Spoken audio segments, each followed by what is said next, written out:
Zoom meeting के माध्यम से आप सभी लीडरों का स्वागत करता हूं, वेलकम करता हूं। आप सभी लीडर हमारे इस सेशन जूम मीटिंग के माध्यम से जुड़ चुके हैं और एक बेहतरीन सेशन को आप लोग पूर्ण रूप से अटेंड करके जरूर कुछ अपने लाइफ में परिवर्तन लाएंगे। तो मैं चाहूंगा कि आप सभी लोग जिस लीडर को सुनने वाले हैं, एक बेहतरीन लीडर हैं, मुंबई महाराष्ट्र से अम्बेसडर स्टार हैं। मैं चाहूंगा कि जोरदार तालियों से सर का वेलकम करें। और सर आज आपके सेशन में आने के बाद वो बेहतरीन बातें करने वाले हैं जिसके लिए आप इंतजार करते हैं और आपके जीवन में परिवर्तन आने वाला है। क्योंकि एक व्यक्ति सफल वही बना सकता है जो इस प्लेटफॉर्म पे सफल हो या लोगों को सफल करने का या कराने की प्लानिंग हो। तो मैं चाहूंगा कि हमारे ग्रेट लीडर हैं मुंबई महाराष्ट्र से, हम सभी लोगों ने साथ में शुरुआत किया था और सर आ चुके हैं एक बेहतरीन स्माइल को लेकर के। हमारी लड़की डेली बोलती है सर को कि सर जादूगर हैं। तो एक जादूगर को सुनने के लिए और एक हमारे एक आईएमसी के प्लेटफॉर्म पे सभी लीडरों के माध्यम से जो मैंने बातें किया, तो मैं चाहूंगा कि जोरदार तालियों से सर का वेलकम किया जाए। Mister Sandeep Sharma sir, ambassador star Mumbai Maharashtra से, न्यू बॉम्बे से हैं सर और हमारे बीच में अवेलेबल है। तो थैंक यू सर, आपका वेलकम है। और आप इस सेशन पे, आपका सेशन सर कंटिन्यू रहेगा। मुझे विश्वास है कि आपके सेशन को लोग अटेंड करके आगे बढ़ेंगे। जी सर, वेलकम है आपका। थैंक यू प्रवीण राय जी, बहुत बहुत धन्यवाद। आपने इतना बड़ा मान सम्मान मुझे दिया कि इतनी बड़ी टीम के सामने मुझे आपने इस लायक समझा कि आप कुछ कहिए, तो मुझे बहुत अच्छा लगा। और मैं आप सबको बता दूं कि प्रवीण राय सर को देखकर हम भी सीख रहे हैं, क्योंकि बहुत बड़ी टीम है। उन्होंने तो कुछ गिनती के लीडर हमारे ग्रुप में बताया, बट इनकी टीम में गिनती ही नहीं है कौन कितने लेवल पे है। शायद बहुत बड़ा नंबर है वो। तो बहुत यही हम्बलनेस है उनकी, यही उनकी नम्रता है। और इस सेशन को शुरू करूं उसके पहले मैं मेरे सीनियर अपलाइन को मैं जरूर धन्यवाद देना चाहूंगा। हमारे अपलाइन है आरबी यादव सर, और वो भी एम्बेसडर हैं। और उनके ऊपर जो अपलाइन है Ajay Sharma sir, fantastic personality है दोनों। बड़े प्यार मोहब्बत से हमें ऐसे हाथों में लेके रखा है उन्होंने, और इसीलिए हम टिके हैं बिजनेस में। और सारी टीम को मैं वेलकम करता हूँ, बधाई देता हूँ कि वो लोग का बड़ा मिशन है। आज हम बात करेंगे कि अपलाइन के गोल में शामिल होने का क्या मतलब होता है, वो भी हम आज बात करेंगे। और ये सेशन जो है बहुत ही फैंटास्टिक होगा। और ये आपका, जैसे सर ने बताया बिल्कुल सही, कि डिसिप्लिन एक बहुत इंपॉर्टेंट है। कि कोई ऐसे गैर कपड़ों में, यानी आईएमसी के ड्रेस कोड के अलावा न दिखे कैमरे में, या लेटा हुआ न दिखे, क्योंकि हम लोग एक प्रोफेशनल, एक बहुत बड़े काम को के मिशन में है हम लोग। तो उसको इतना लाइटली नहीं ले सकते हम, है ना। हम बहुत इंपॉर्टेंट काम में है, तो बिल्कुल सही है ये बात। तो हम शुरू करते हैं अपनी बात को। आप सबको सर ने बता ही दिया है कि मेरा नाम संदीप शर्मा है। मेरी दो बीवी एक बच्चा, आई एम सॉरी, एक बीवी दो बच्चे तो एक वाइफ है हमारी और दो बच्चे हैं। और दोनों अभी बड़े हैं। लड़की की हमारे मैरिज हो चुकी है, लड़का अभी मेरा मेडिसिन में पढ़ाई कर रहा है, नेचुरोपैथी पढ़ रहा है। और ये आईएमसी में आने के बाद से लोग हमें डॉक्टर कहने लगे कि भैया आप डॉक्टर हैं क्या। तो एक मीटिंग में कहीं गया था, मैं कहीं दवाई लिख रहा था किसी पेशेंट को, अपने आईएमसी की कुछ दवा बता रहा था, तो किसी ने मुझे पूछ लिया कि आप डॉक्टर हैं क्या। तो अब जैसे कि मेरा लड़का डॉक्टरी कर रहा है, तो मैंने तुरंत बोला मैं डॉक्टर नहीं, मैं डॉक्टर का बाप हूँ। मेरा बेटा डॉक्टरी कर रहा है तो खैर ये भी एक बात है कि भाई देखो हम डॉक्टर बन जाते हैं। कहाँ मेरा ऑटोमोबाइल का बैकग्राउंड था। पहले मैं मेरी पढ़ाई जो है, मैं ग्रेजुएशन मैंने 87 में किया है फिजिक्स में। और वो पूरा होने के बाद मैंने देखा कि भाई ग्रेजुएशन का जो सर्टिफिकेट है वो मेरा सिर्फ शादी में काम आया, बाकी कहीं काम नहीं आया क्योंकि अभी का जो जमाना है, ये मेरे समझ में आया कि इनकम का और पढ़ाई लिखाई का बहुत ज्यादा संबंध नहीं रहा।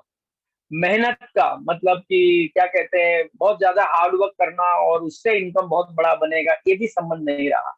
अभी सब टेक्नोलॉजी बदल गई है, दुनिया सारी बदल गई है। तो बदले हुए के हिसाब से जो ये चेंज है, ये हमें भी समझना पड़ेगा।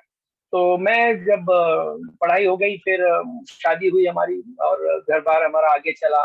तो हमारा इस पिताजी का पुश्तैनी, हमारा इलेक्ट्रॉनिक्स की दुकान थी हमारी, बहुत अच्छी चलती थी।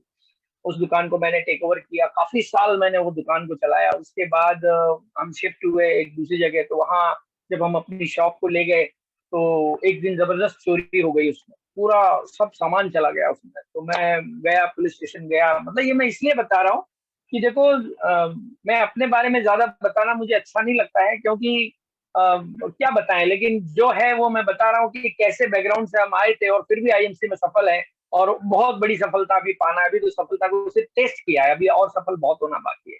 तो जब हम पुलिस स्टेशन गए तो पता चला कि वो सबको पता है कौन ने उठाया है क्या है वो, लेकिन कोई बताने को तैयार नहीं था। तो वो दिन था हमारा एकदम अंधेरा छा गया लाइफ में, क्योंकि सारा सामान चोरी हो गया, बहुत लोगों का जेब से भरना पड़ा मुझे बाद में।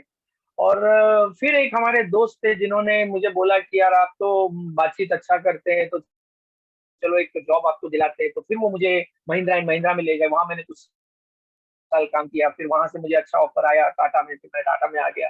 तो टाटा में आने के बाद इतने साल जॉब, क्योंकि मैं बिजनेसमैन था और फिर जॉब में आया था, और जॉब करते करते मुझे ये समझ आ गया था कि जॉब अगर हम करेंगे तो हम खुद कभी अमीर नहीं बनेंगे, हमारे जो ओनर है वो ही अमीर बनते हैं, है ना। जितने लोग जॉब करते हैं आप देख लो कि बंगला गाड़ी अच्छी लाइफ स्टाइल हमेशा मालिक को मिलती है, हमें नहीं मिलती है। तो जॉब करना गलत नहीं है, लेकिन जॉब ही करते रहना गलत।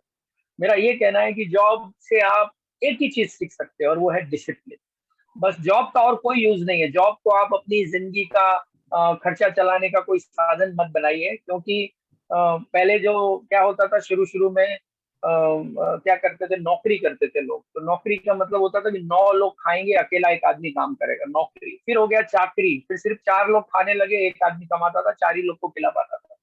फिर उसके बाद और जमाना अलग आ गया, तो वो आ गया तनख्वाह। मतलब अपना तन खा रही है, लेकिन अब कुछ बच ही नहीं रहा, कुछ मिल ही नहीं रहा है।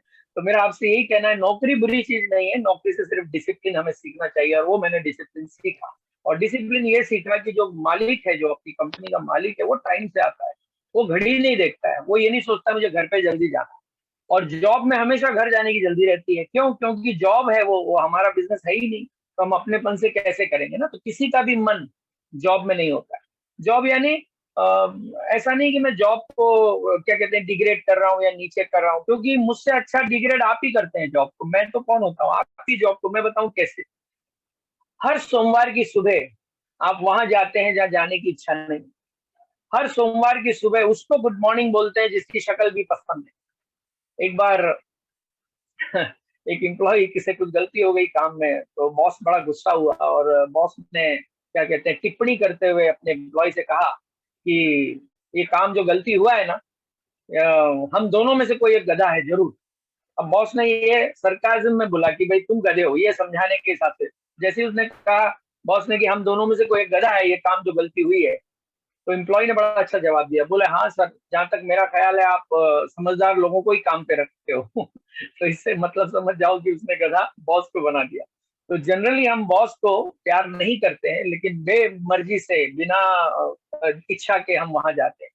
और एक चीज बता दूं कि इतना बर्डन होता है जॉब का अपने काम में, अपने लाइफ में, कि जॉब से छूटने के बाद भी जॉब से पीछा नहीं छूटता है, कोई ना कोई फोन आता है। ये मैं इसलिए बता रहा हूँ कि जो रास्ता अभी हमें मिला है ना, अनबिलीवेबल। मतलब अब जो हम काम कर रहे हैं ना, इसका कोई कंपैरिजन ही नहीं। और ये इतना कॉमन सेंस का काम है आईएमसी बिजनेस, क्योंकि हमको कॉम्प्लिकेटेड काम करने की आदत है। कॉम्प्लिकेटेड काम 25-30 लगाओ, 50,000 कमाओ, लगता है बहुत सही है, जबकि बहुत टफ काम है। एक कोई डिग्री ले लो, फिर 8-8 10-10 घंटे काम करो, और फिर बड़ा मतलब पूरी जिंदगी उसी में निकाल दो, ये सब मुश्किल है। लेकिन हमको इतना आसान लगने लगा ये सब। ऐसे क्यों इसमें तकलीफ नहीं लगी? क्योंकि हमारे अगल बगल सब वैसे ही कर रहे हैं। लेकिन दुनिया में जैसे 97% एक तरफ है और 3% लोग एक तरफ। अब ये जो डिफरेंस है दुनिया का, ये कोई जाति पाति के आधार पे नहीं है, ये लंबाई चौड़ाई या कलर के हिसाब से मैं नहीं बता रहा हूँ, ये इनकम के हिसाब से। 97% लोगों का टोटल इनकम सिर्फ 3% लोग कमाते हैं। तो फर्क कहाँ है, वही आज हम बात करने वाले हैं। तो मैंने महिंद्रा में जॉब किया, उसके बाद टाटा में आया। फिर टाटा में कुछ दिन जॉब कर रहा था, तो एक दिन बहुत मेजर एक्सीडेंट हो गया, मेरा राइट पैर के 2 टुकड़े हो गए। इतना जबरदस्त एक्सीडेंट हो गया, मेरी लड़की मेरे साथ थी, उसकी ये वाली बोन टूट गई और मेरा ये पैर टूट गया। फिर वो एक 8-10 महीने उसमें निकल गए। फिर धीरे धीरे दुनियादारी समझ में आई कि लाइफ में सिक्योरिटी नाम की भी एक चीज होना चाहिए।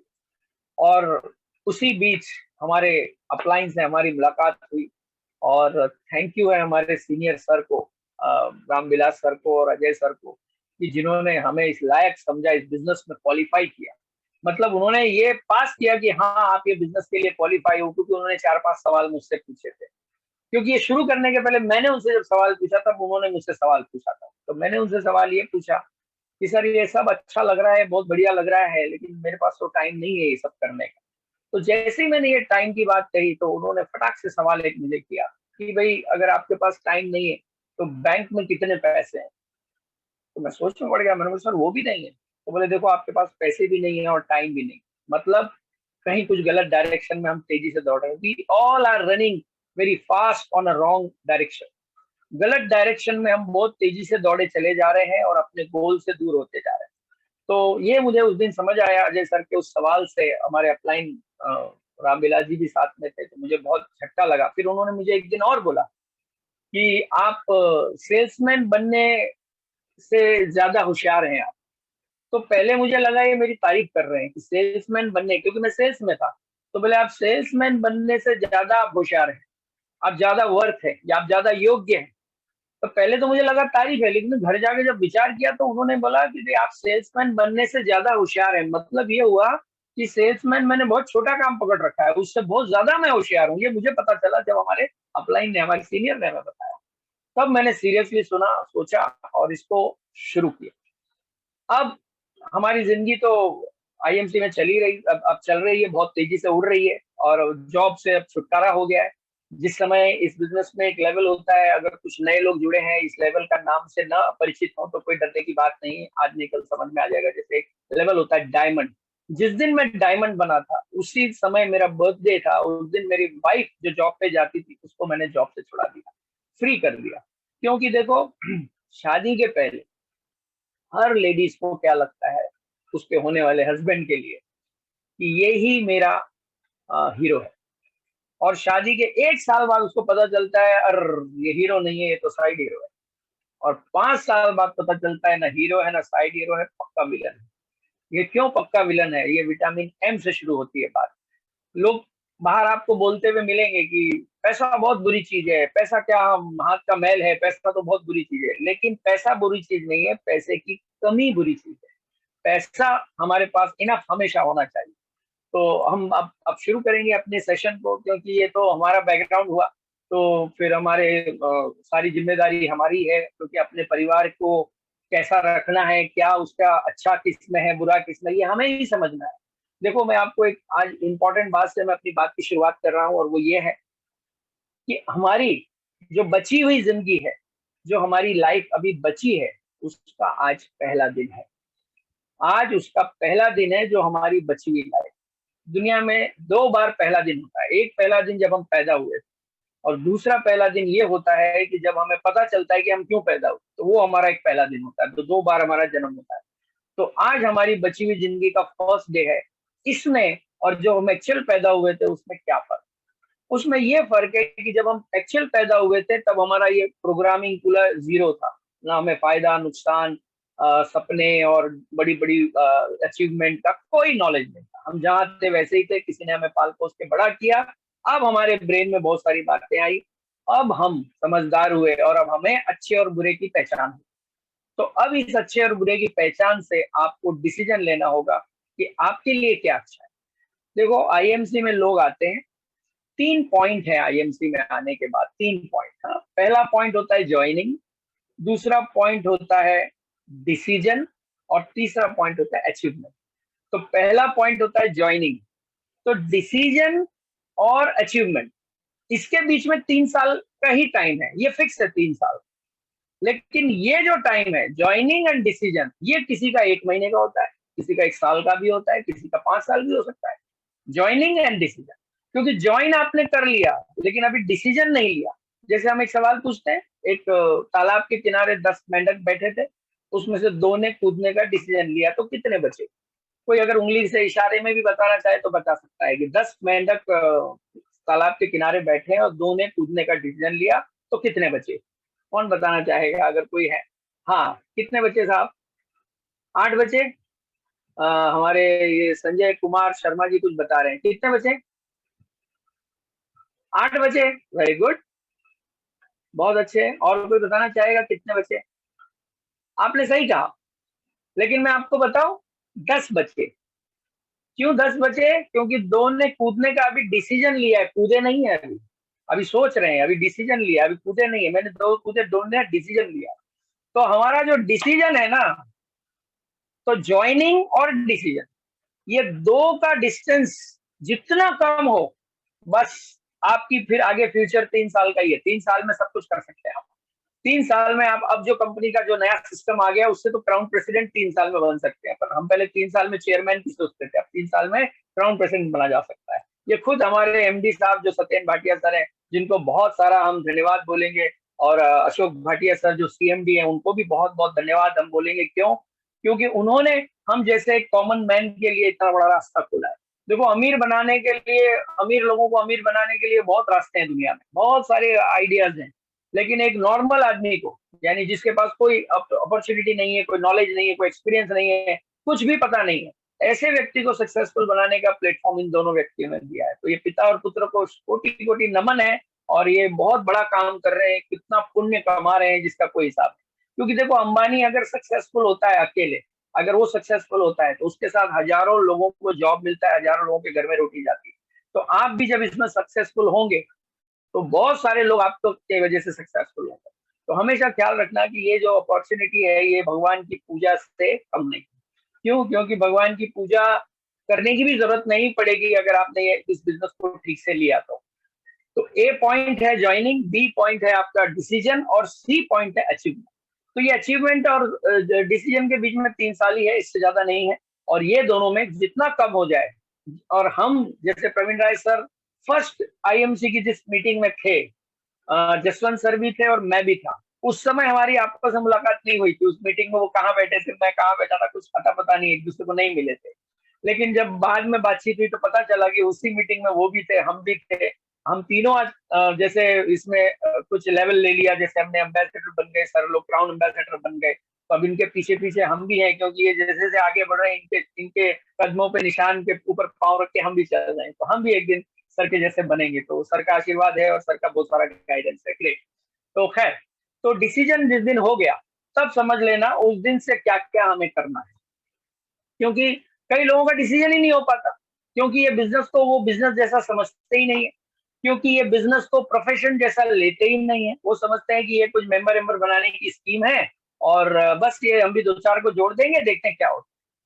तो देखिए, 2 चीज है दुनिया में, एक है हॉबी, एक है प्रोफेशन।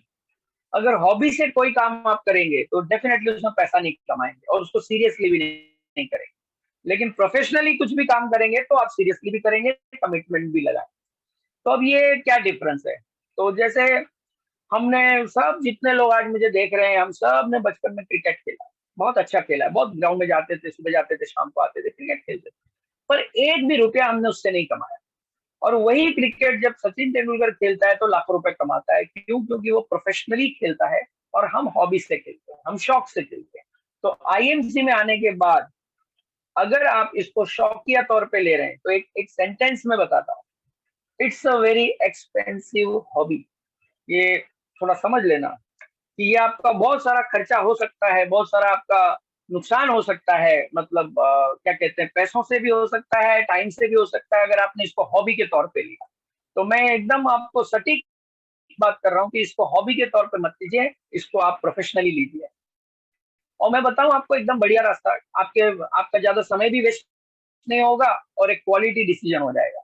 जैसे ही आप आईएमसी में आते हैं, तो आप एक डिसीजन लो कि 6 महीने मैं जो हमारा अपलाइन बोलेगा या जो सिस्टम बोलेगा वो सब करूंगा। 6 महीने में अगर रिजल्ट नहीं आया तब मैं कुछ अलग सोचूंगा। बस इतना भी अगर आपने कर लिया ना, तो आईएमसी में सफल है आप। क्योंकि 6 महीना अगर आप कमिटमेंट लगा देंगे, तो इनकम आना ही आना है, और बड़े लेवल पे जाना ही जाना है, कोई सवाल ही नहीं। इनकम यानी कमिटमेंट पूरा, वो क्या बोलते हैं, 100% देना। जैसे हम पहले फोन आते थे, 1 रुपया डाल के फोन आते थे करने वाले, 1 रुपया डालो, सामने वाले की आवाज हमें आती थी, पहले आ जाती थी, फिर हमारी आवाज जाती थी। तो 100% यानी 1 रुपया पूरा डालना पड़ता था। आज यहाँ जितने लोग मुझे देख रहे हैं, वो फोन को भी यूज किया होगा। क्या किसी ने 50 पैसा डाला तो कॉल लगा, या 99 पैसा डाला तो कॉल लगा? क्या नहीं लगा। 100% यानी पूरा 1 रुपया। तो वो 100% देना है, 6 महीने का कमिटमेंट लगा दो, और मेरा दावा है कि आप अच्छा खासा अचीवमेंट करेंगे। और अगर नहीं किया तो ये मूछ मैं फिर से उगाऊंगा और फिर कटा दूंगा, ये गारंटी दे सकता हूँ। एक बार उगा के फिर से निकाल दूंगा। तो कहने का मतलब ये हुआ कि ये सिस्टम ऐसा है कि अगर इसमें कोई आ गया, कंकड़ पत्थर कोई भी आ गया, तो वो चेयरमैन डायमंड बन के दूसरी तरफ से बाहर निकलेगा, क्योंकि सिस्टम में जाना जरूरी है। तो हम अपनी बात शुरू करते हैं कि ये बिजनेस एब्सोल्युटली कॉमन सेंस का है, and common sense is commonly uncommon in common people. हम सब को मुश्किल बात ही जल्दी समझ आती है, इसलिए ये प्रॉपर। तो मैं आपसे यही कहूंगा कि ये बिजनेस में आने के बाद जो बड़े सीनियर लीडरों से हमने सीखा है वही मैं आज आपको बताने जा रहा हूँ, क्योंकि यही एक बिजनेस है जिसमें कोई अलग से एक्सपेरिमेंट करने की जरूरत नहीं है, रेडीमेड फॉर्मूला बना हुआ है, बस आपको उस पर चलना है। मुझे बताओ, अगर यहाँ से पूना जाना हो तो 3 तरीके हैं। पहला तरीका है पुराना रोड, दूसरा तरीका है कि आप शनि हथौड़ी उठाओ और अपना रास्ता बनाओ खुद पूना तक, और तीसरा है कि हाईवे बना है, टोल देके चले जाओ। तो अब आपका कॉमन सेंस क्या कहता है, खुद रास्ता बनाओ या पुराने रोड से जाओ या टोल देके चले जाओ? तो टोल देके चले जाओ। टोल देने का मतलब है कि आप सिस्टम जो ऑलरेडी बना हुआ है बस उस पर अपने आप को बिठा दो। यहाँ से अमेरिका जाना है, दिल्ली जाना है, तो अपना दिमाग मत चलो, टिकट निकालो और एयरप्लेन में बैठ जाओ। वो सिस्टम बना हुआ है, पंख चलेंगे, हवा से सब घूमेगा, सारी मशीनी काम करेगी और आपको उठा के अमेरिका पहुंचा देगी। लेकिन हम इतनी सी बात कभी कभी समझ नहीं पाते हैं और अपना दिमाग लगाने लगते हैं, और हम सोचते हैं कि मैं जैसे सोच रहा हूँ वैसे ही करूंगा तो जल्दी हो जाएगा। अब आप सबसे मेरा एक कॉमन सेंस का सवाल है, फिर हम आगे बढ़ते हैं। अगर कोई पढ़ा लिखा आदमी, engineer, highly educated, B Tech M Tech सब कर लिया, तो पढ़ा लिखा बहुत है, बहुत नॉलेजेबल है, लेकिन क्या वो किसी का ऑपरेशन कर सकता है? नहीं कर सकता। अगर कोई डॉक्टर है, एमडी है, बहुत बड़ी सर्जरी का डॉक्टर है, हार्ट सर्जन है, मतलब वो एक ऑपरेशन करे तो लाखों रुपया ले लेता है, इतना एक्सपर्ट है, इतना नाम है, इतने फेम है, इतना पैसा है उसके पास, कमाता है वो, तो क्या वो व्यक्ति रोड बना सकता है? क्या बिल्डिंग बना सकता है? नहीं बना सकता है। पढ़ा लिखा है पर वो ये काम नहीं कर सकता। इसी तरह आप कितने भी पढ़े लिखे हैं, आपका कोई भी नॉलेज है, कोई भी एक्सपीरियंस है, वो सब साइड में रख के आपको आईएमसी का जो सिस्टम है, इंस्पायरिंग वर्ल्ड, वो आपको फॉलो करना पड़ेगा। क्योंकि आप एक कार चलाते हो, मान लीजिए उसका फर्स्ट गियर ऐसे है, सेकंड पीछे है, थर्ड आगे है, ऐसा एक सिस्टम है। और अब आपने नई कार ले ली, अब नई कार में जो फर्स्ट गियर है शायद पहला अपनी तरफ होगा, दूसरा आगे की तरफ होगा, या और कोई पोजीशन होगी। तो आप कंपनी से जाके ये नहीं झगड़ा कर सकते कि मुझे वही सिस्टम पता है इसलिए इसको भी वैसा ही बना के दो, नहीं चलेगा। आपको जो नया सिस्टम है वो सीखना पड़ेगा। इसलिए मैंने कहा कि आप 6 महीने का अपने आप को टाइम दे दो और 6 महीना फुल कमिटमेंट के साथ लग जाओ। और उसके बाद रिजल्ट नहीं आया तो मुझे बताना, मैंने कहा मैं मुंह सुखा के फिर से निकालूंगा। क्यों? क्योंकि ये सिस्टम प्रूवन सिस्टम है और इसको जो ईमानदारी से करेगा वो सक्सेसफुल होना ही होगा। अरे भाई, गन्ने मशीन है और गन्ना है, मशीन में जाएगा तो जूस निकलने ही वाला है, ऐसा होगा ही नहीं जूस नहीं निकलेगा। वो है ही, हमारे अंदर सब क्वालिटी है, बस उसको बाहर निकालो। तो वो करने के लिए सिस्टम में आना पड़ेगा। और कॉमन सेंस है कि भैया जब सब काम सिस्टम से होता है तो आईएमसी बिजनेस भी सिस्टम से होगा। आईएमसी का प्लान क्या है ये आप ऑलरेडी जानते हो कि भैया ये डायरेक्ट सेलिंग है, कहीं तो बनता है और घूम घूम के जब हमारे पास आता है तो वो पैसे बढ़ जाते हैं, कंपनी हमें डायरेक्ट सप्लाई करके हमारे थ्रू लोगों में जाता है, तो वही पैसे हमें बच जाते हैं। तो ये कॉमन सेंस है ये, और कॉमन सेंस मैं बार बार इसलिए बोल रहा हूँ। एक बार क्या हुआ कि गंगा नदी का जो बाढ़ का मतलब बारिश में लेवल ऊंचा होता चला, तो मिनिस्टर को किसी ने बताया कि भाई वो गंगा का जो है वो खतरे के निशान पे पहुंच चुका है पानी, अब क्या करें? तो मिनिस्टर ने क्या जवाब दिया मालूम? वो खतरे के निशान को और ऊपर कर दो। अब आप सोचो ऐसे कहीं कुछ सोल्यूशन निकलेगा क्या? तो इसी तरह ये बिजनेस में भी लोग आते हैं बाहर से और अपने तरीके से इसको करने जाते हैं, बस यहीं पे प्रॉब्लम हो जाती है। आपको ऐसा अनुभव आया होगा कि यार ये मेरा अच्छा दोस्त था, लेकिन मैंने इसको कॉल किया, बाकी तो मेरी सब सुनता था, लेकिन जैसे इसके बारे में कॉल किया तो वो मेरे से थोड़ा कटने लगा या मेरे को अवॉइड करने लगा। रीजन क्या? रीजन बिजनेस नहीं है, रीजन आईएमसी का प्रॉब्लम नहीं है, ये प्रॉब्लम अपने आप का है, तो हमें सिस्टम के हिसाब से ढलना है। तो मेरा एक ही सवाल है, अगर आपके चेहरे पे धूल लगी है, आपने शीशे में देखा धूल लगी, तो आपने क्या किया? वो शीशा हटा के दूसरा ले लिया, फिर तीसरा ले लिया, चौथा, 10 शीशे बदल लिए, लेकिन वो धूल हर बार दिख रही है। तो आप क्या शीशा बदलना चाहिए कि खुद का चेहरा साफ करना चाहिए? तो बदलाव किस में लाना है? खुद में लाना है। तो यहाँ पे हम वही है कि गलती करते हैं, हम दुनिया को बदलने जाते हैं, आईएमसी में आने के बाद हम अपने तरीके से बहुत कुछ करने जाते हैं, वो सब हटा दो और सीधे सीधे जो सरेंडर हो जाओ सिस्टम को। और सिस्टम क्या कहता है, देखो सिस्टम एक वर्ड है, सिस्टम। अगर कोई जैसे कमेंट बॉक्स डिसेबल किया है या पता नहीं मुझे, मैं चाहूंगा थोड़ा सा इंटरेक्टिव हो, अगर कोई बात करना चाहे तो उसका माइक ओपन करो कि मैं सवाल पूछूं कि सिस्टम यानी कि क्या, तो कोई मैं चाहता हूं जवाब दे, क्योंकि एक अकेला आदमी बड़बड़ करे तो उसको क्या कहते हैं आप लोग जानते हो, इसलिए मैं चाहता हूँ थोड़ा सा इंटरेक्टिव हो जाए, एक आध लोग कोई बात करें तो जरा मजा आ जाएगा, कोई भी कर सकता है। क्या सर चलेगा ऐसा, हम थोड़ा सा इंटरेक्टिव करेंगे तो चलेगा? अगर जो हमारे होस्ट है, मतलब जो ऑपरेट कर रहे हैं, वो कोई हैंड रेस करे या कुछ करे तो थोड़ा सा उनको चांस दे बोलने का। ये सिस्टम यानी कि क्या, ये मैं जानना चाहूंगा। कोई बताना चाहे तो बताइए भाई, सिस्टम यानी कि क्या, क्या हो सकता है सिस्टम यानी? यस, तो हम आप आगे टॉपिक पे बढ़ेंगे। कोई बोलना चाहे तो बोल सकता है। हाँ, सिस्टम यानी कि क्या, कोई बताएगा? कोई भी बता सकता है जी, बहुत लोग हैं। Good MC, good MC. अरे क्या बात है मोनाराम जी, आवाज से ही पहचान लिया मैंने आपको। Good MC. Good MC sir, very good MC, very good MC. Good MC, बताइए सर, सिस्टम यानी कि क्या? जैसे सिस्टम बोले तो क्या होता है, जैसे एग्जांपल, जब पहले जमाने में ट्रक बना था, पहले जमाने में जब टाटा ने ट्रक बनाया था तो उसको पंक्चर निकालने के लिए 500 लोगों की जरूरत पड़ी थी। ओह अच्छा, बिल्कुल। लेकिन बाद में जब उसका सिस्टम इजाज हो गया, जैसे जैक बना दिया, तो आज 15 साल का लड़का भी हो गाड़ी ट्रक का पंक्चर टायर खोल सकता है। ये होता है सिस्टम। दूसरा सिस्टम का मतलब है कि पानी का बहाव है नीचे जाना। पानी का बहाव है नीचे की तरफ जाना, लेकिन आज 100 मंजिले पे पानी पहुंच जाता है, यानी वो है सिस्टम।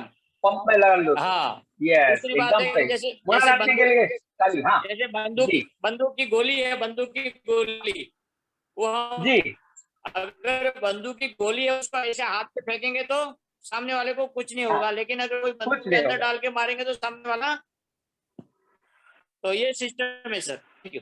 यस, मोनाराम जी के लिए सही में ताली हो जाए। बहुत बढ़िया, बहुत बढ़िया, एकदम सही बताया आपने।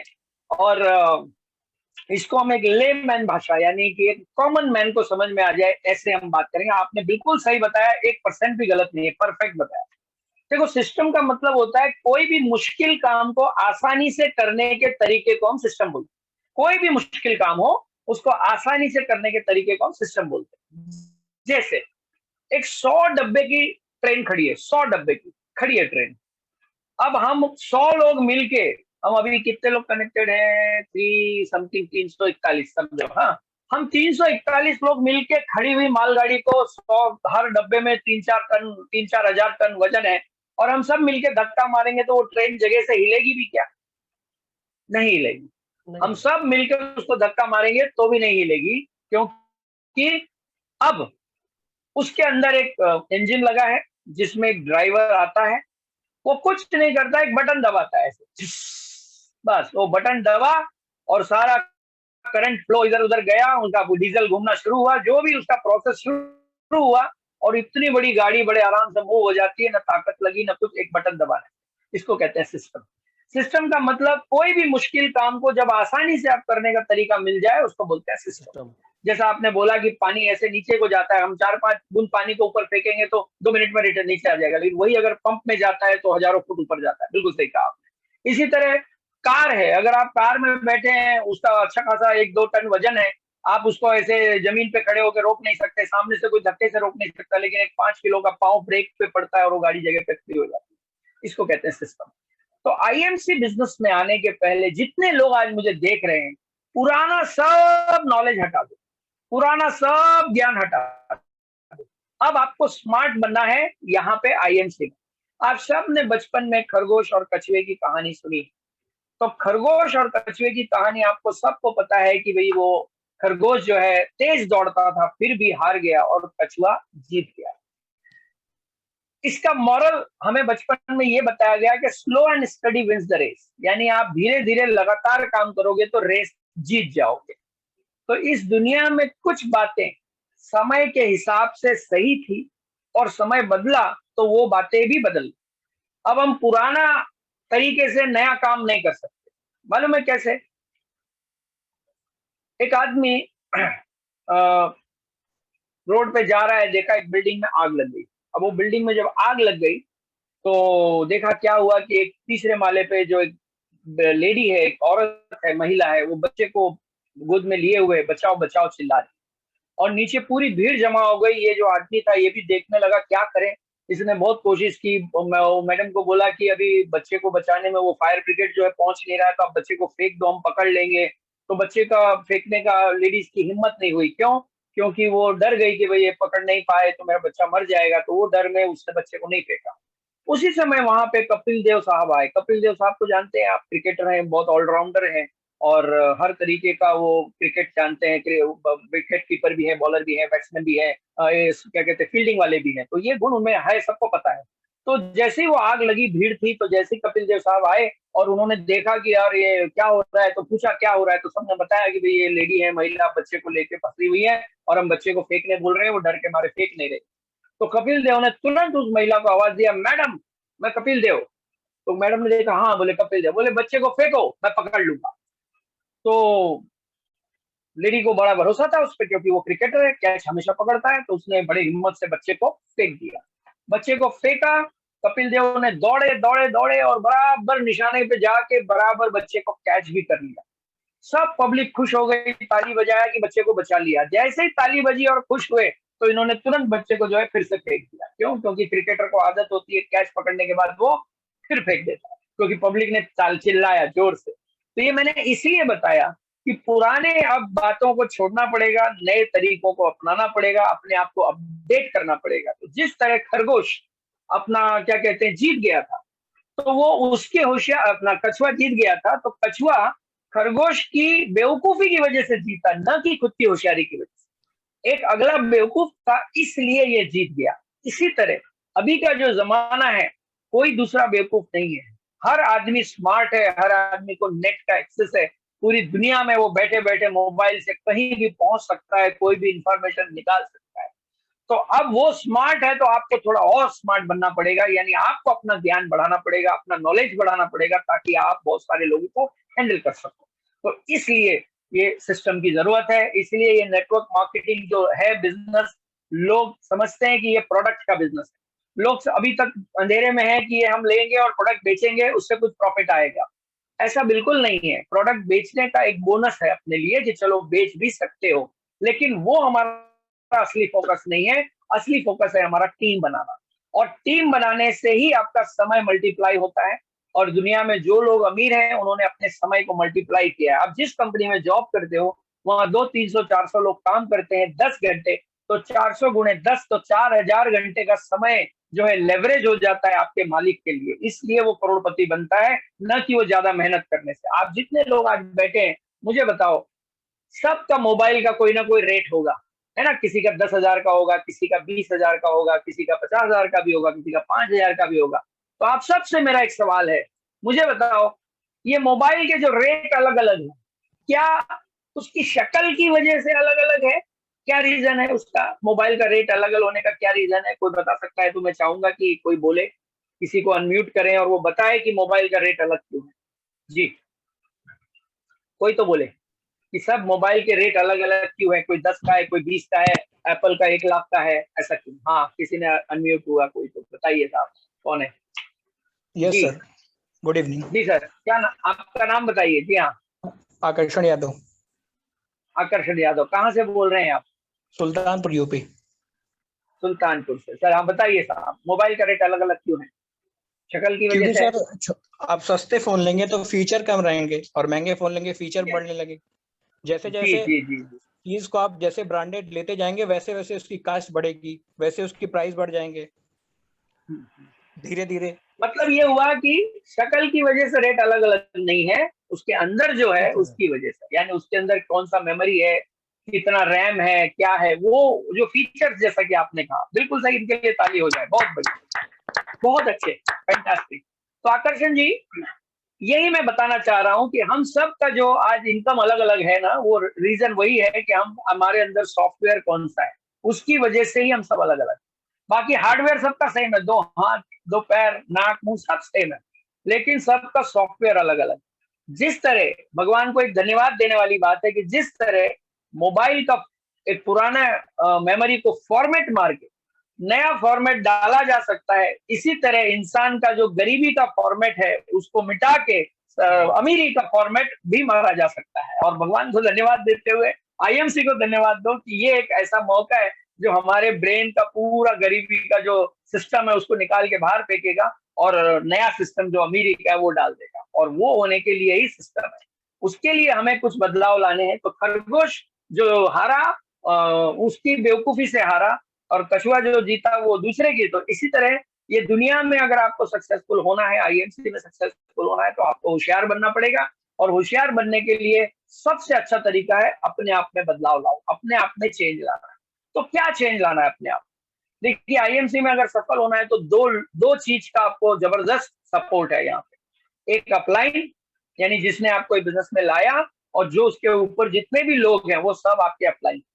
दूसरी बात, जो सिस्टम हमारा काम करने का तरीका, अच्छे से काम करने का तरीका, ये दो लोगों का हाथ अगर आपने पकड़ लिया तो देखो मैं आपको एक बताता हूँ कि आईएमसी के जो प्रोडक्ट है वो हमारा तन अच्छा करेंगे, ठीक है, हमारी बॉडी को बढ़ाएंगे, तन को अच्छा करेंगे।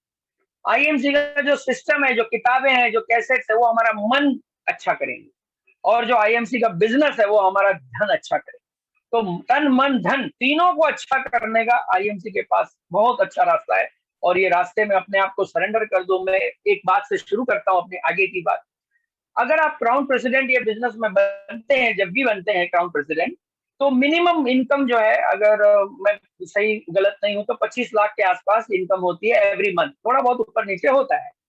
तो मैं आप सबको एक चीज बता दूं कि 25 लाख जो हर महीना इनकम आती है, तो आप अपना अभी का खर्चा जोड़ो, घर का ईएमआई जोड़ो, आपके घर में कोई बीमार है उसका खर्चा जोड़ो, कहीं घूमने जाते हो वो खर्चा जोड़ो, खाने पीने का सब खर्चा जोड़ लो, तो भी आप 5 लाख से ऊपर खर्चा नहीं कर सकते। कितना भी जोर लगा लो, कितना ही आप मगजमारी कर लो, 5 लाख से ऊपर आप खर्च नहीं कर सकते हर महीने। अब आप मुझे बताओ, अगर आप क्राउन प्रेसिडेंट है तो 20 लाख रुपया एडिशनल है। ये मैं अभी की बता रहा हूँ कि अभी 25 लाख है, क्योंकि आज से 5 साल के बाद वो 1 करोड़ होने वाली है, क्योंकि इतना बड़ा टर्नओवर क्रिएट होने वाला है। और ये जो विजन मैं आपको बता रहा हूँ, ये हवा में नहीं बात हो रही है, क्योंकि जब हमने शुरू किया था तो आज जो क्राउन प्रेसिडेंट है उनकी इनकम उस जमाने में 1 लाख 2 लाख हुआ करती थी। तो वो लोग टिके रहे, काम करते रहे, तो आज वो लोग इस लेवल पे पहुंच गए। तो इसी तरह हम भी टिके रहेंगे, काम करेंगे, तो हम भी उस लेवल पे जाएंगे। क्यों? क्योंकि बिजनेस जो होता है ये बिल्कुल जैसे आप अगर कोई रेलवे की टिकट की लाइन में जाते हो तो आप बहुत सारी भीड़ देख के डर जाते हो, अरे बाप रे इतने लोग हैं, मेरा नंबर इतना पीछे है, लेकिन आप बेमन से लग जाते हो। जैसे ही लग जाते हो, 2-5 मिनट मोबाइल का कोई गेम वेम खेलते हो, तब तक आपके पीछे भी लाइन लग जाती है। इसका मतलब अभी बहुत सारे लोगों को आईएमसी में आना बाकी है। आपसे बिजनेस शुरू होने वाला है, आप जाओ वहीं से शुरू होने वाला है। तो आईएमसी ये हमें, तो ये जो 25 लाख इनकम आएगा, तो 20 लाख हर महीने का सेविंग होने वाला है। यानी 20 लाख आप परेशान होंगे कहाँ खर्च करूं। तो मुझे बताओ, पैसा खर्च करने के टेंशन से आदमी का बीपी बढ़ता है या पैसे कमाने के टेंशन से बीपी बढ़ता है? बीपी बढ़ता है कमाने के टेंशन से। डेफिनेटली सब लोग बाहर क्यों हेल्थ का तकलीफ हो जाती है, क्योंकि बहुत प्रेशर में काम करते हैं। आईएमसी में है जो प्रेशर कम होता जाता है। तो वो करने के लिए बहुत छोटी छोटी बात करनी है। क्या करना है? अपलाइन को 100% फॉलो करना है। आपको मैं बताऊं, इस जीवन में एक दूसरा आदमी हमेशा चाहिए। दूसरा आदमी क्यों चाहिए? जो आपका सलाहकार हो, जो आपका गाइड हो, मेंटर हो। हाँ, टीचर और मेंटर में बड़ा फर्क है। टीचर फीस लेके काम करता है, मेंटर फीस नहीं लेता है। मेंटर सिर्फ आपके भले के लिए काम करता है, वही अपलाइन होता है। और दूसरे आदमी की क्यों जरूरत है बताओ? क्योंकि भगवान ने 2 काम हम नहीं कर सकते, हमको वो शक्ति नहीं दी है। 2 काम की हमारे पास शक्ति नहीं है। हर एक के पास 2 काम की शक्ति नहीं है। क्या है वो 2 काम? पहला, खुद को पीठ थपथपाना, और दूसरा खुद को लात मारना। ये नहीं कर सकते आप कोई भी व्यक्ति अपने आप की पीठ नहीं थपथपा सकता है और अपने आप को लात भी नहीं मार सकता है। तो इसका मतलब हमें समय समय पे करेक्ट करने के लिए, समय समय पे हौसला देने के लिए कौन चाहिए? अपलाइन। और अपलाइन एक ऐसा आदमी है जो आप सबको पता है कि माँ बाप और भगवान के बाद पहला व्यक्ति होता है जो आपको हमेशा आपका सपने में भी भला चाहता है। और एक सवाल से मैं आगे बढ़ता हूं। एक अपलाइन में आप क्या क्या गुण देखते हैं, जरा मुझे बताइए, फिर हम आगे बढ़ते हैं कि अपलाइन में ऐसा मैं सबसे चाहूंगा कि जैसे एक हिंट देता हूँ कि भाई एक अपलाइन जो है एक अच्छा स्पीकर होना चाहिए, एक हिट दिया। आप ऐसे कुछ बातें मुझे बताइए कि अपलाइन में आप क्या क्या गुण देखते हैं। तो फटाफट अगर 2-4-5 लोगों ने बोल दिया तो मजा आ जाएगा। प्रवीण सर चलेगा ना, ऐसे हम बातचीत कर रहे हैं बीच बीच में। जी जी हाँ जी बताइए, कौन कौन बताना चाहेगा कि अपलाइन में क्या क्या गुण देखते हैं आप। बहुत से लोग चुपचाप बैठे हैं, क्या बात है भाई, कथा थोड़ी चल रही है, पार्टिसिपेट कीजिए। हाँ गुड आंटी, नाम बताइए। हाँ सर, जैसे हम छोटा बच्चा को जैसे माँ एक केयर करते हैं ना सर, उसी तरह से अपलाइन डाउनलाइन को केयर करते हैं सर। अच्छा, नहीं मेरा सवाल आपने बिल्कुल सही कहा। बहन जी क्या नाम है आपका? जी आपका नाम? हेलो मैडम जी, अभी आपने बात की ना, नाम बताइए और कहाँ से हैं आप ये बताइए। गुड आंटी सर, मेरा नाम सानू सिंह है और जमशेदपुर झारखंड से है सर हम। अच्छा, जमशेदपुर झारखंड से बोल रहे हैं। तो मेरा सवाल ये है कि अपलाइन में कौन से गुण आप देखते हैं? अपलाइन केयर करता है, ये बिल्कुल सही बात है, मतलब अपीयरिंग होना चाहिए ना, कहने का मतलब ये। मेरा सवाल ये है कि अपलाइन में क्या क्या गुण आप देखते हैं, मुझे एक एक करके बताइए। जैसे आपने बताया अपलाइन जो है केयरिंग होना चाहिए, ध्यान रखने वाला होना चाहिए, और क्या होना चाहिए अपलाइन में गुण बताइए साहब। एक भाई साहब खड़े हैं, एंड्रॉइड का मोबाइल है। फिर हमारे अशोक मौर्य जी हैं, बताइए साहब कुछ बोलिए। जी अपलाइन में क्या गुण देखते हैं? क्या बात है भाई, हाँ सब जाग रहे हैं ना?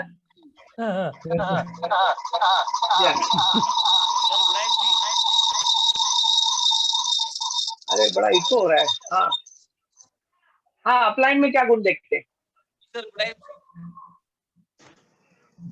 जी सर आवाज आ रहा है? बताइए अपलाइन में। एक पहला केयरिंग हो गया, दूसरा क्या है? हाँ कोई तो बताइए। हेलो, अरे भाई अपलाइन के गुण नहीं मालूम? एक आध तो बताइए। अभी देखो 2-3 लोगों के माइक ओपन पे। रीता वर्मा जी है, फिर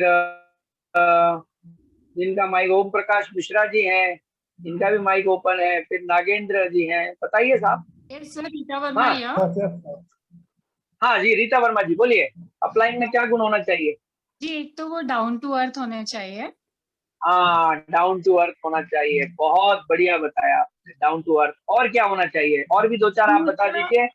दूसरा हमसे ज्यादा नॉलेजेबल होना चाहिए, ताकि हम अगर पूछना चाहे तो वो बता सके।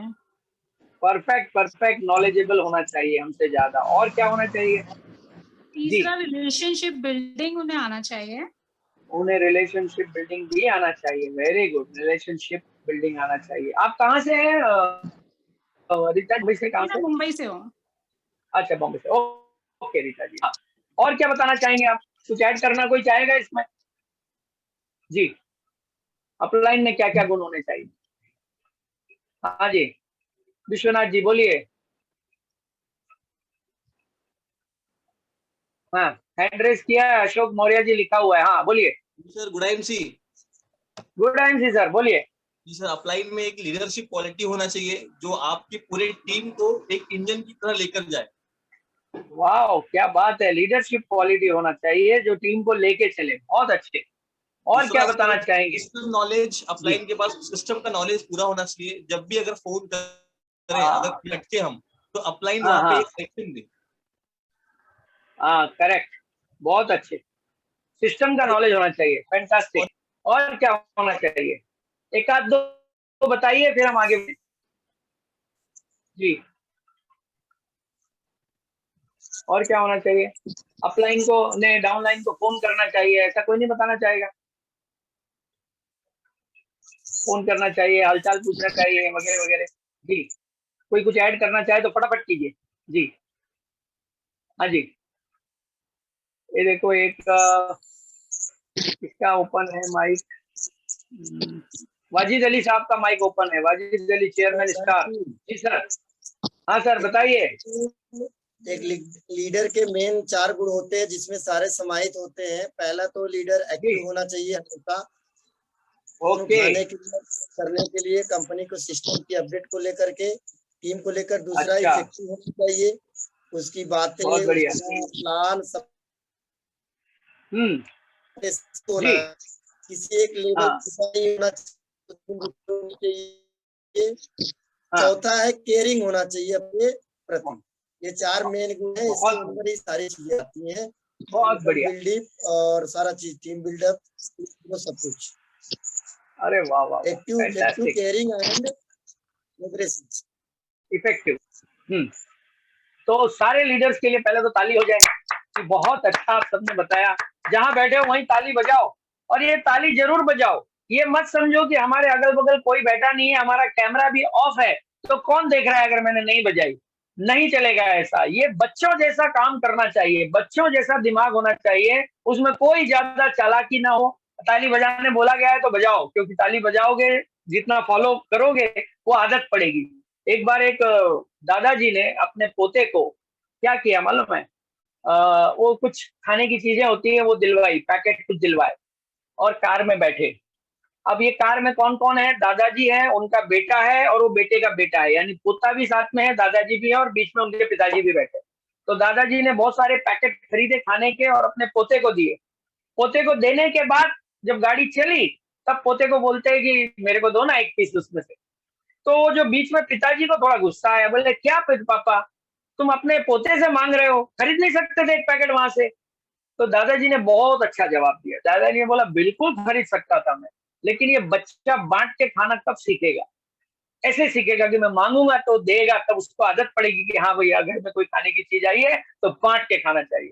तो इसी तरह मैंने बोला कि ताली बजाने को अगर कहा गया है तो भले कोई देख नहीं रहा हो लेकिन ताली बजाओ। अगल बगल वाला पागल लगना चाहिए, हमें समझना चाहिए, नो प्रॉब्लम, क्योंकि पागल लोग ही अमीर बनते हैं, पता है ना आपको ये बात। पागल लोग अमीर बनते हैं। ग्रेट। तो ये सारे गुण अपलाइन में होने चाहिए। इसमें केयरिंग हो गया, डाउन टू अर्थ हो गया, नॉलेजेबल हो गया, रिलेशनशिप बिल्डिंग हो गया, लीडरशिप अच्छा होना चाहिए, उनका सिस्टम का नॉलेज होना चाहिए, एक्टिव, इफेक्टिव और ग्रोइंग होना चाहिए, साथ में केयरिंग होना चाहिए। ये सारे गुण आपने अपलाइन के बताए। अब मेरा एक इंपॉर्टेंट सवाल है, यहाँ कितने लोग ऐसे बैठे हैं जो अपलाइन? सब अपलाइन है? हाथ उठाओ, ऐसे कैमरे के सामने भी उठाएंगे तो चलेगा, कैमरे के सामने हाथ उठाओ चलेगा। हाँ, सब अपलाइन है। तो ये गुण किस में होने चाहिए? खुद में होना चाहिए। हाँ, खुद में होना चाहिए। तो आज हमारा सेशन ही इस बात पे है कि हमारे में क्या बदलाव लाना है, दुनिया में नहीं बदलने जाना। एक आदमी ने कोशिश की थी कि मैं इस देश को बदल दूंगा, और जैसे 1 महीना लगा बोले अरे बाप रे बड़ा टफ काम है यार, अपने ही राज्य को बदलता हूँ। फिर 1 महीना लगा, बोले अरे बाप रे ये भी बड़ा टफ टाइम है, काम है, चलो अपने शहर को बदलता हूँ। फिर बोले ये भी बड़ा मुश्किल है, चलो मोहल्ले को बदलता हूँ। लास्ट में सोचा परिवार को ही बदलता हूँ, फिर सोचा बीवी को ही बदलता हूँ। बाद में समझ में आया कि ये सब को छोड़ो, खुद को ही बदलता हूँ। खुद को बदलना पड़ेगा। तो यहाँ पे जो जितनी बातें हो रही है ये सब खुद के लिए हो रही है। तो ये मत समझना कि अपलाइन ऐसा होना चाहिए या डाउनलाइन ऐसा होना चाहिए। ये सब हम में गुण होने चाहिए, हम नॉलेजेबल होना चाहिए, हम केयरिंग होना चाहिए। अगर आपको आपके अपलाइन से कोई भी बात बुरी लगे तो सीख है ये कि ये व्यवहार हमें अपने डाउनलाइन से नहीं करना है, क्योंकि मुझे ये व्यवहार खराब लगा तो मैं अपनी डाउनलाइन के साथ ऐसा न करूं। यही उससे सीख मिलती है। बाकी कंप्लेंट 4 C से बच जाओ, criticize, condemn, complain and cry.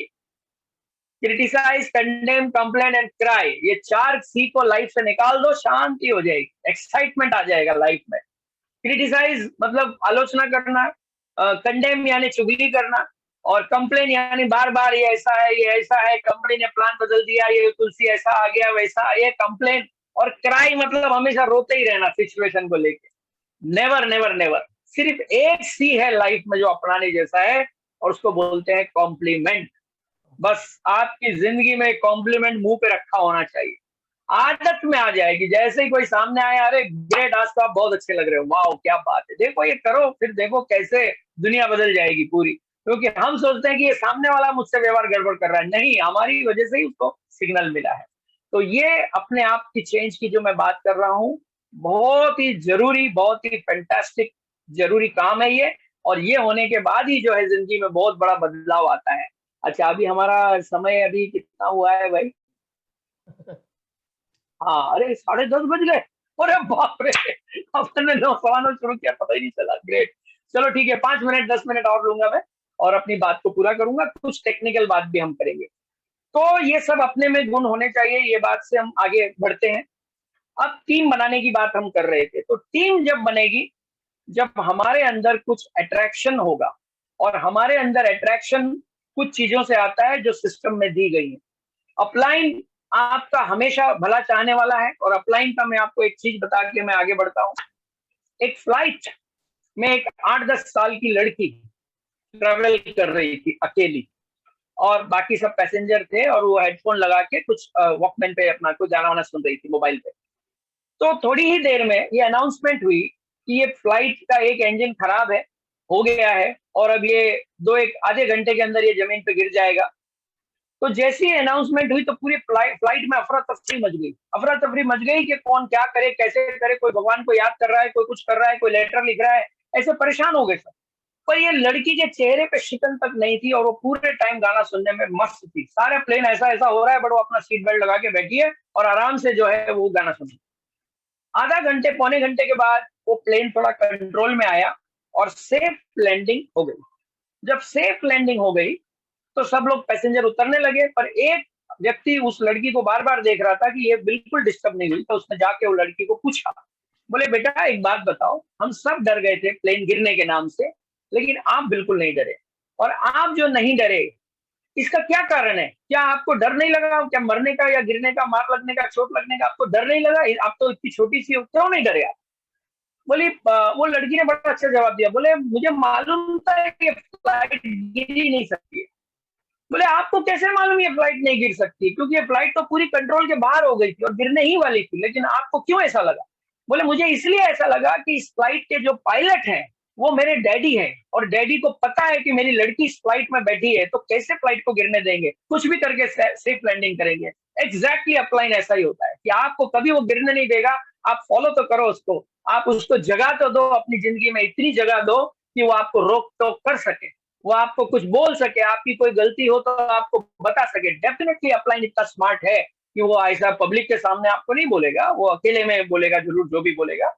और आपको मैं ये भी बता दूं कि अपनी डाउन लाइन में, टीम में, अगर आपको लगता है किसी को डांटना है तो एक प्यार वाला डांटना होता है, वो भी मैं आपको बता देता हूँ। ये बड़ी बढ़िया बात है, इससे जो रिलेशनशिप की आप बात कर रहे थे ना, वो बहुत गजब हो जाएगी। किसी को हर्ट किए बिना ही आप उसको बहुत सक्सेसफुल बना देंगे।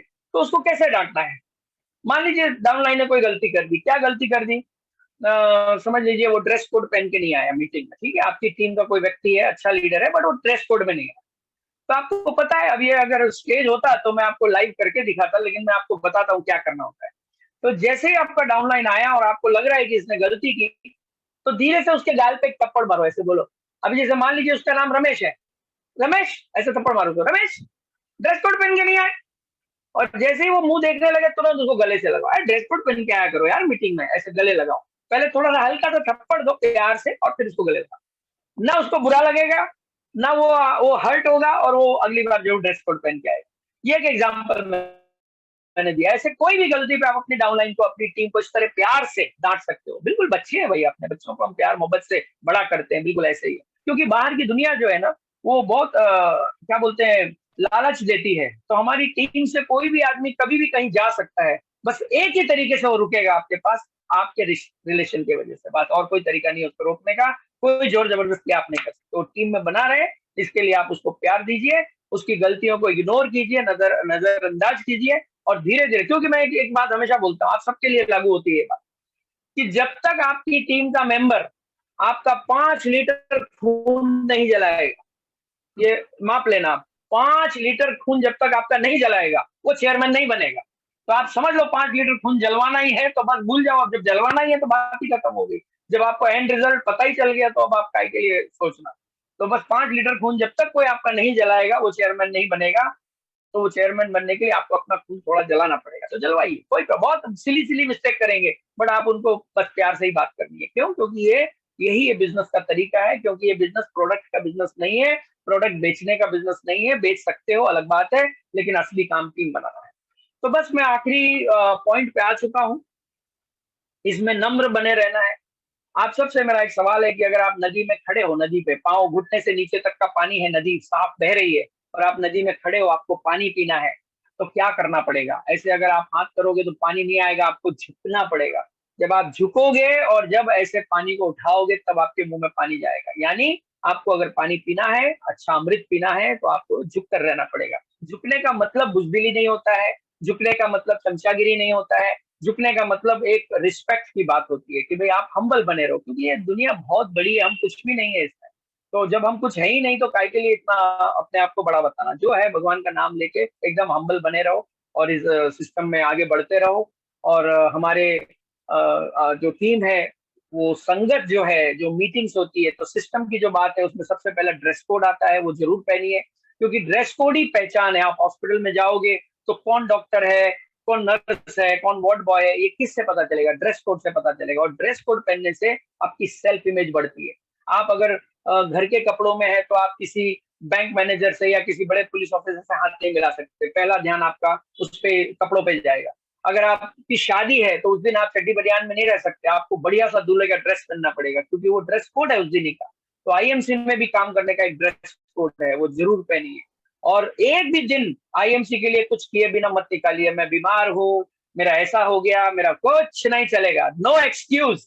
Either you can make money or you can make excuse. या तो आप बहाना बना सकते हैं या पैसा बना सकते हैं। हंसना और गाल फुलाना एक साथ नहीं कर सकते, उसी तरह आप पैसा और बहाना एक साथ नहीं बना सकते। तो दोनों करना नहीं हो सकता है, इसलिए या तो बहाना बनाओ या पैसा बनाओ। तो आपके ऊपर है, क्योंकि आपका फ्यूचर है। और ड्रेस कोड हो गया। दूसरी बात, अब कम्युनिकेशन विद अपलाइन हो गया। रोज अपलाइन से बात होनी चाहिए, काम हो या ना हो, पर रोज सुबह फोन 6 बजे, सवेरे 6 बजे का पहला फोन अपलाइन को जाना चाहिए, क्योंकि जैसे अपलाइन को फोन जाएगा सुबह सुबह आपका दिन सुधर जाएगा, क्योंकि उसके मुंह से कुछ निकलेगा जो आपका भला कर देगा। तो आपको वो फोन पे बात होनी चाहिए।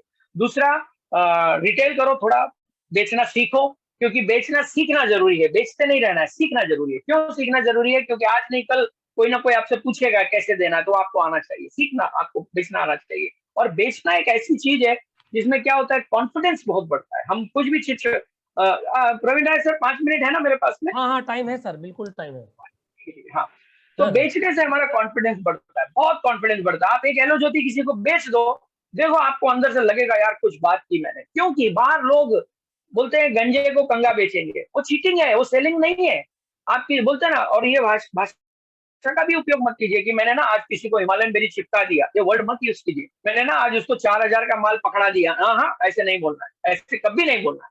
क्योंकि लोग बाहर ड्रग्स, दारू, गुटखा, पान बेच रहे हैं पैसा कमाने के लिए, और हम लोगों को हेल्थ और वेल्थ देने वाला काम कर रहे हैं, उसकी तबीयत को अच्छा कर रहे हैं जेन्युइनली। तो आपने क्या करना है कि प्रोडक्ट देते वक्त जो हम बोलते हैं कि आज मैंने उसको सोल्यूशन दे दिया, आज मैंने उसकी प्रॉब्लम, बीमारी का सोल्यूशन दे के आया हूँ, ये आपको बोलने से अंदर की भावना बदल जाएगी। क्योंकि ये बिजनेस किसी पूजा से कम नहीं है। देखो, एक गुरुजी के पास एक शिष्य गया, उसको सिगरेट पीने का शौक था।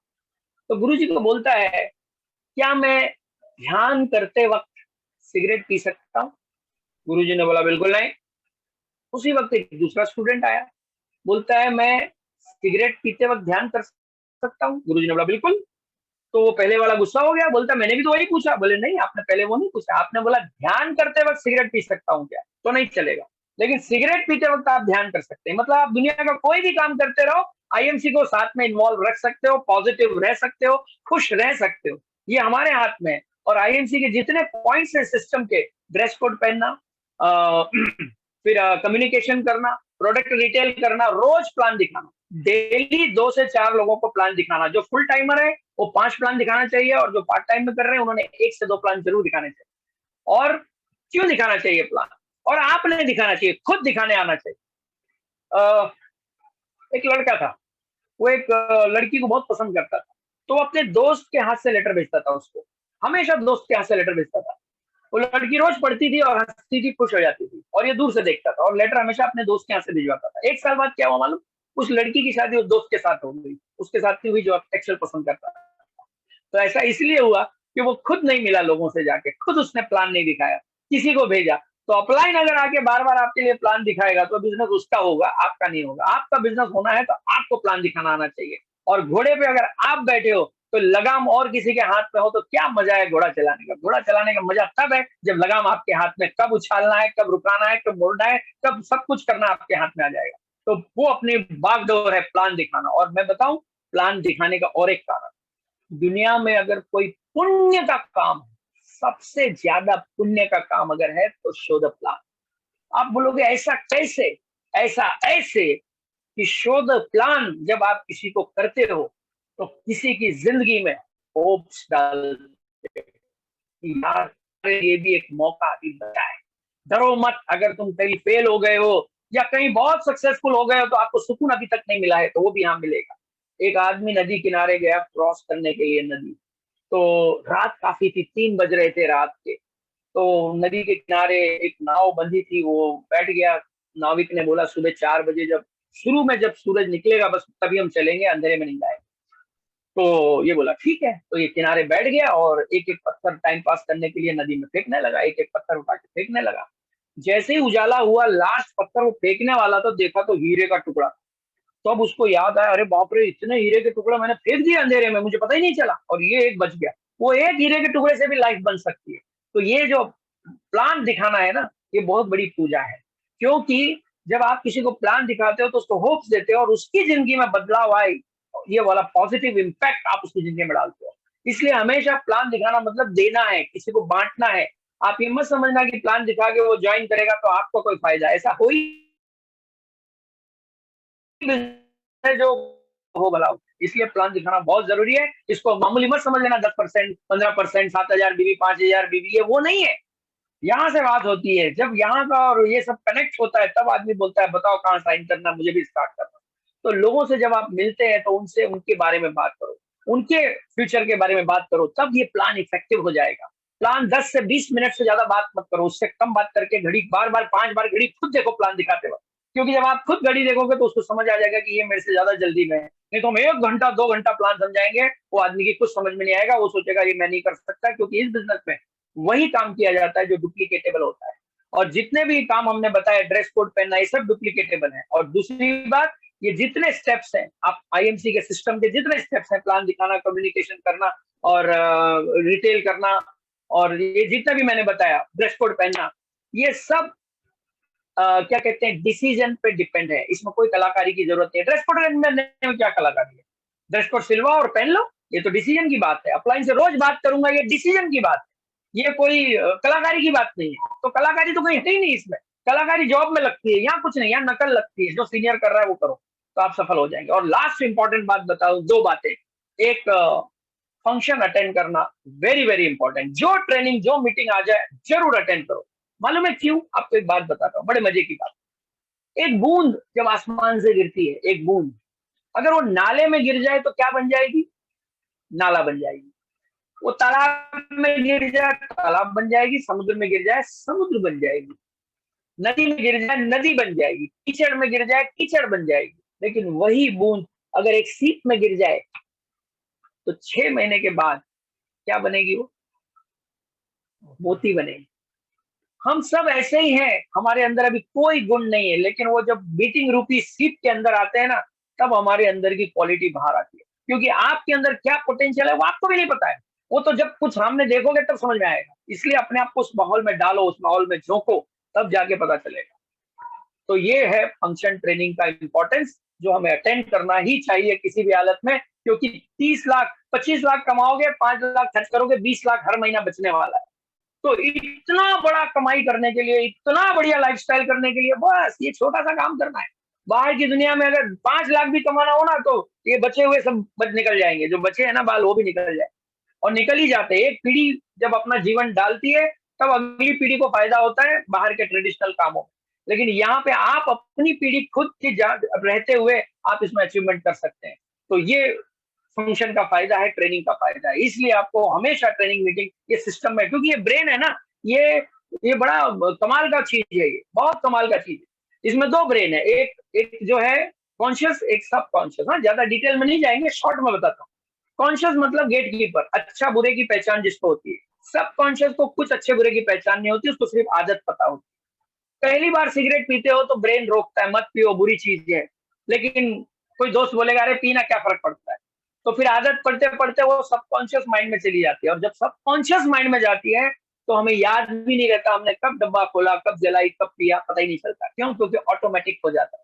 तो ये जो स्टेप्स हमने बताए अभी, कम्युनिकेट करना, रिटेल करना, प्लान दिखाना और क्या कहते हैं शो द प्लान, ये सब जो हमने बताया, फंक्शन में आना, ये सब आप रोज जब करेंगे ना, धीरे धीरे ये सबकॉन्शियस माइंड में चला जाएगा।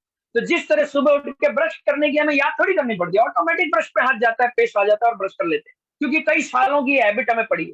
तो ये बार बार करने से तो ये हैबिट में आ जाएगा ना, तो ये काम हल्का फुल्का हो जाएगा। अब ब्रश करने में बर्डन नहीं होता कि अरे बाप रे कितना मुश्किल काम है, ब्रश करना पड़ेगा, ऐसा नहीं फील होगा, क्योंकि अब वो आदत में आ गया। अब जब चाहो उठाओ और ब्रश कर लो, क्योंकि अब आपको वो ऑटोमेटिक हो गया। पहली बार आप कोई एड्रेस ढूंढते हो तो आपको मालूम नहीं है जगह, तो आप एड्रेस पूछते पूछते जाते हो, बिल्डिंग कहाँ है, रास्ता कहाँ मुड़ना है, left right, first floor second floor सब।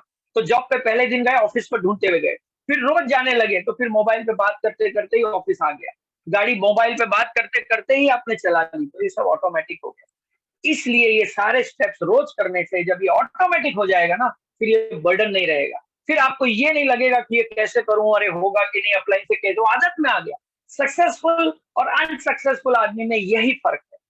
अभी पूछने का टाइम नहीं है इसलिए मैं बता दे रहा हूँ डायरेक्टली, नहीं तो हम थोड़ा बात करते हैं।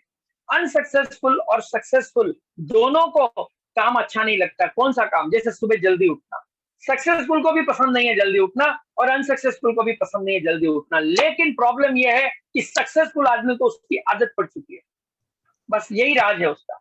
अब उसको वो सोएगा ही नहीं, वो उठ ही जाएगा, क्योंकि उसकी आदत में आ गया। उठना उसको भी अच्छा नहीं लगता है, उठना अनसक्सेस को भी अच्छा नहीं लगता है और सक्सेस को भी नहीं, लेकिन सक्सेसफुल आदमी को उसकी आदत है। शो द प्लान करना, लोगों से मिलना, बात करना, ना अनसक्सेसफुल को अच्छा लगता है ना सक्सेसफुल को अच्छा लगता है, लेकिन सक्सेसफुल को आदत है, वो जब तक आगे पीछे बात नहीं करेगा उसको चैन ही नहीं पड़ेगा। तो ये जो बात है ना, ये हैबिट में आने के लिए करना है। और इन स्टेप्स में सबसे इंपॉर्टेंट, इसलिए मैं लास्ट में बता रहा हूं कि अगर आपने इसको हटा दिया तो सारी बिल्डिंग गिर जाएगी, और इसको कहते हैं 100% प्रोडक्ट यूज। आप जितने लोग यहाँ बैठे मुझे देख रहे हो, सुन रहे हो, आप सबको मेरा एक ही कहना है कि आईएमसी के अलावा आपके घर में नो अदर प्रोडक्ट कभी नहीं आना चाहिए। चाहे आप आईएमसी बिल्ड कर रहे हो चाहे नहीं कर रहे हो, लेकिन आपके घर में प्रोडक्ट सिर्फ आईएमसी का आना चाहिए। अगेन ये कॉमन सेंस है। अगर आप आईएमसी के अलावा प्रोडक्ट यूज कर रहे हैं तो आप अपने बच्चे, अपने फ्यूचर, अपनी फैमिली, अपनी वाइफ, सबके साथ धोखा कर रहे हैं। आप मुझे बताओ, अगर आप मिलिट्री में भर्ती हो जाओ, मिलिट्री में कैंटीन से 50% डिस्काउंट में सामान मिलता है हर मिलिट्री वाले को, यानी जो सेना में भर्ती हो गया उसको कैंटीन से 50% डिस्काउंट में हर सामान मिलता है। चाहे कोई भी कंपनी का हो, कार भी लेना हो तो 50% उसको बहुत सारे फायदे मिलते हैं, क्योंकि गवर्नमेंट का एक कोटा होता है जो मिलिट्री वालों के लिए उनको बनाना पड़ता है प्राइवेट कंपनीज को। आप मुझे बताओ, अगर आप मिलिट्री में हो, आपको 50% ऑफ भी मिल रहा है, फिर भी आप मार्केट के जाके बाजार से सामान खरीदते हो, तो लोग आपको क्या कहेंगे? वो वर्ड समझ गए क्या कहेंगे? हाँ जी, कोई बताना तो नहीं चाहेगा ना कि क्या कहेंगे लोग, कि अगर मैं मिलिट्री में हूँ, 50% डिस्काउंट भी मिल रहा है, फिर भी मैं मार्केट से जाके माल ले रहा हूँ, तो मेरे को लोग क्या कहेंगे? मूर्ख कहेंगे, एग्जैक्टली, बेवकूफ कहेंगे। तो एग्जैक्टली अगर हम आईएमसी में है, जिससे कि पैसा आने वाला है, जिंदगी बदलने वाली है, कार भी आने वाली है, लोग पूछते हैं ना, अभी जैसे पेस्ट पहले बोलते थे वो मत करो, क्या कहते हैं, मार्केट का वो मत लो, कोयले वाला पेस्ट मत लो, कोयले से दांत साफ होते हैं क्या, ये लो हमारा केमिकल वाला। अब वही लोग पूछते हैं क्या आपके पेस्ट में नमक है, क्या आपके पेस्ट में, ये सब आपने सुना हुआ है। लेकिन हमारे एक दोस्त है, महाबलेश्वर में रहते हैं, और सचिन काटकर साहब, उन्होंने बहुत अच्छी बात बताई। वो बोले अब हम लोगों को पूछते हैं क्या आपके पेस्ट में कार है क्या, क्या आपके पेस्ट में बंगला है क्या, ऐसे हम पूछते हैं। अब लोगों को हम ऐसे पूछते हैं, तो इससे क्या हो गया कि अपने पेस्ट में बंगला है, गाड़ी है, बाहर के पेस्ट में कहाँ है। तो 100% प्रोडक्ट यूज करना बहुत जरूरी है। वो इसलिए जरूरी है, ये भी डिसीजन की बात है, इसमें भी कोई कलाकारी नहीं है, ये सिर्फ डिसीजन की बात है कि मैं आईएमसी का यूज करूंगा या नहीं करूंगा, अपने ऊपर है। और आप मेरे को एक ही कैलकुलेशन बताता हूँ, 3000 के प्रोडक्ट हर महीने के बाजार से लो, 12 महीने, 36,000 गए आपके। और आईएमसी का आप 4000 का प्रोडक्ट लो, 12 चौक 48,000 एक साल का गया आपका। और 12वें महीने में, 13वें महीने में जब आप बाजार से खरीदोगे तब भी उतना पैसा जाएगा, लेकिन यहाँ पे आप कम से कम चेयरमैन बन गए होंगे, तो आपके प्रोडक्ट फ्री हो जाएंगे। कॉमन सेंस लगाइए साहब, कॉमन सेंस कहाँ गया हमारा, कि हम सालों साल कितना मार्केट का प्रोडक्ट यूज किया, 1 रुपया घर में नहीं आया, लेकिन ये यूज करने से घर में पैसा आता है, घर में लाइफस्टाइल बनती है। तो बहुत ही फैंटास्टिक आइडिया है। मेरी बात ऑलमोस्ट पूरी हो गई है, बस जाते जाते मैं एक अच्छी बात बता के कि जो हमारे कंट्रोल में है वो हमें करना चाहिए, बाकी हमें नहीं पता। जो हमारे कंट्रोल में है वो हमें करना चाहिए। इसको अंग्रेजी में कहते हैं कंट्रोल द कंट्रोलेबल। इसका मतलब क्या होता है? एक हिरन की डिलीवरी होनी थी, हिरन अपने बच्चे को जन्म देने वाली थी, मतलब फीमेल। तो वो फीमेल जंगल में जगह ढूंढ रही थी कि मैं कहाँ सेफ जगह पे अपने बच्चे को डिलीवर करूं। तो जब वो जगह ढूंढ रही थी तो तभी उसने क्या देखा कि सामने एक शेर पकड़ा। अरे बाप रे, इसको लगा अगर मैंने बच्चे को यहाँ डिलीवर किया तो ये शेर इमीडिएट मुझे और मेरे बच्चे को खा जाएगा। तो दूसरी तरफ जाने लगी तो वहां एक शिकारी बंदूक लेके खड़ा है। तो बोली बाप रे, मैं कहीं भी जाऊं तो शिकारी मुझे मार देगा। अब इसने भगवान को याद किया, हिरनी ने, जो फीमेल हिरनी है, जो माँ है। बोली मैं क्या कर सकती हूँ, ना इधर भाग सकती हूँ ना उधर भाग सकती हूँ, तो अब मेरे हाथ में क्या है, बच्चे को डिलीवर करना, यही मेरे हाथ में है। तो उसने अपने बच्चे को डिलीवर करने के लिए जैसे ही कोशिश की, उसी वक्त बिजली चमकी, जोर से बिजली चमकी। तो वो जो शिकारी था उसका ध्यान थोड़ा हट गया और वो बंदूक घूम गई शेर की तरफ और गोली चल गई। उसकी गोली से वो शेर मर गया और ये बिजली इसके ऊपर गिरी, इसलिए शिकारी भी मर गया और हिरन अपने बच गया और बच्चे को डिलीवर कर दिया। तो इस बिजनेस में आने के बाद जो आपके हाथ में है वो आप जरूर कीजिए, बाकी सब भगवान पे छोड़ दीजिए, क्योंकि रिजल्ट आपके हाथ में नहीं है, एक्शन आपके हाथ में है। Thank you very much.